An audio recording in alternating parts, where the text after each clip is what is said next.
Zdravo, zdravo, zdravo svima. Svima želim dobar dan i dobrodošlicu na moj YouTube kanal Nešto se sprema. Kako ste danas? Odlično.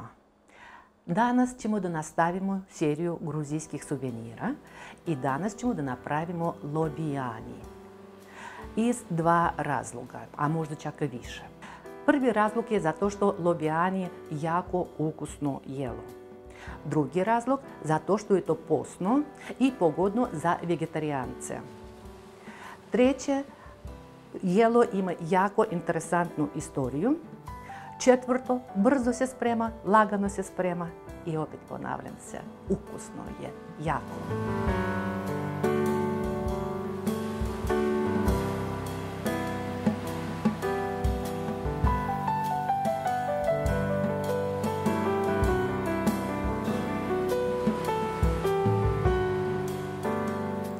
A još jedan sasvim praktični razlog zašto sam odabrala danas da pripremim lobijanje.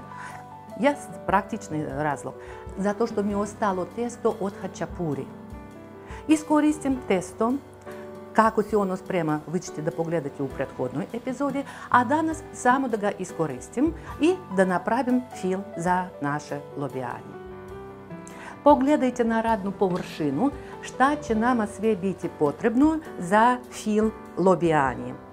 Kuvani pasulj, obavezno korijandar, obavezno malko peršuna, jedan zubić belog luka, jedan crni luk, so i biber po ukusu i malko možemo da dodamo hmeli suneli. To je gruzijska jako popularna priprava, začin. Ako nemate to, onda korijandar će biti dovoljno. Sve detalje ću da objasnim i da pokažem u toku spremanja. Obratite vašu pažnju, molim vas lijepo, da je pasulj prethodno obaren i odceđen. Iskreno da vam kažem, danas sam bila lenja i kupila sam jednu konzervu crvenog pasulja. Zašto baš crveni? Zato što to je najpopularnije se koristi za lobijanje u Gruziji. Za fil, za naše lobijanje, sitno sam posjeckala crni luk, sitno sam posjeckala bijeli luk. 1, 2 do 3 supine kašike sitno sjeckanog korijandara će nam trebati i možda 1 do 2 kašike sitno sjeckanog peršuna. Prvo ćemo da propržimo luk i bijeli luk, pa dodamo naš pasulj da se progreje, pa da začinimo sa začinskim biljem, soj, biber i hmeli suneli ako imate.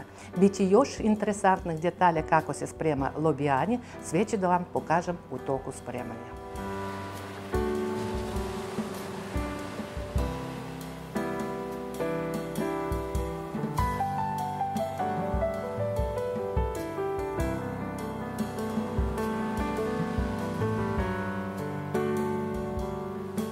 Pripremili smo fil za lobijanje, pripremili smo pasulj, začinsko bilje, luk, bijeli luk i začine.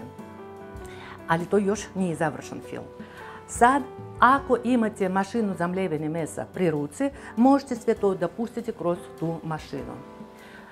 Ako nemate mašinu, možemo obično da izgnećemo kao krompir pire i onda će to biti završni fil za lobijanje.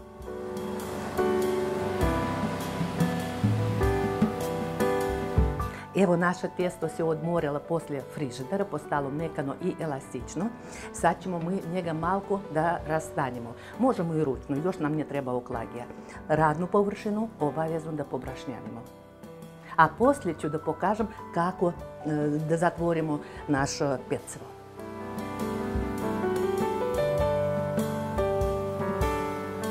Namjerno sam ostavila takvu debljinu testa, zato što poslije će biti još jedna interesantni detalj. Sad ćemo da stavimo fil.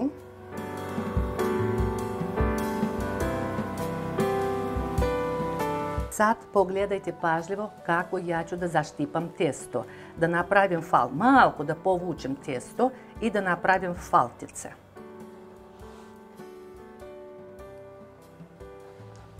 I kobajage ja zatvaram naše testo.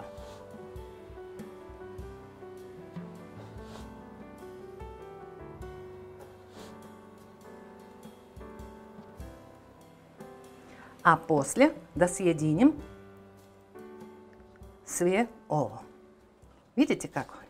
I napravit ćemo opet mali kružić da provjerimo da je nama sve lijepo zaštipano. I napravimo kružić.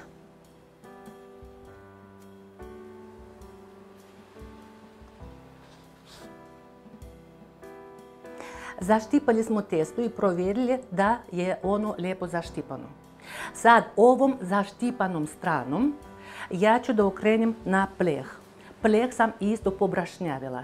I poslije ćemo da rastanemo sad sa oklagijom, malo veći krug će biti, i da odstoji 5 minuta testo da se odmori, da se sjedini sa filom. I poslije da stavimo da se peče na jedno 10-15 minuta na 220 stepeni.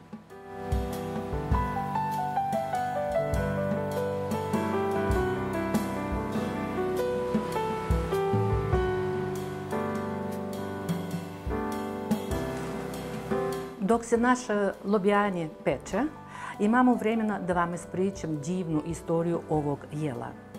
Sami ste vidjeli da mi smo napravili krug. Zašto to krug? Zato što to odlazi u vremena pre hrišćanstva i bio je Bog sunca. Zato i kruglo da se podsjeti na sunce. Bog sunca u prahrišćanska vremena se zvao Barbale. A kad je došlo hrišćanstvo, počeli su da slavi dan Svete Varvare. Zamislite kako slično zvuče Barbale, Bog sunca, i Sveta Varvara. I tako ostalo što i do dan danas, na dan Svete Varvare, lobijani će biti najčešće posluženje jelo. Dan Svete Varvare se slavi 17. decembra u pravoslavnoj crkvi. Ali to je božićni post. Znači mora da bude nešto postno. I onda brzo, umjesto mesa i još nečega mrsnog, spremili su fil od pasulja. I tako je i ostalo do dan danas. Dragi moji, ispekli smo lobijanje. Čim smo ga izvadili iz rerne, moramo da premažemo sa uljem. I molim vas lijepo obratite vašu pažnju. Lobijanje obično ne može da bude rešpečeno. Vidite kako svetlo brown boju ono dobija. Sad ćemo da premažemo sa uljem i neka se odmori.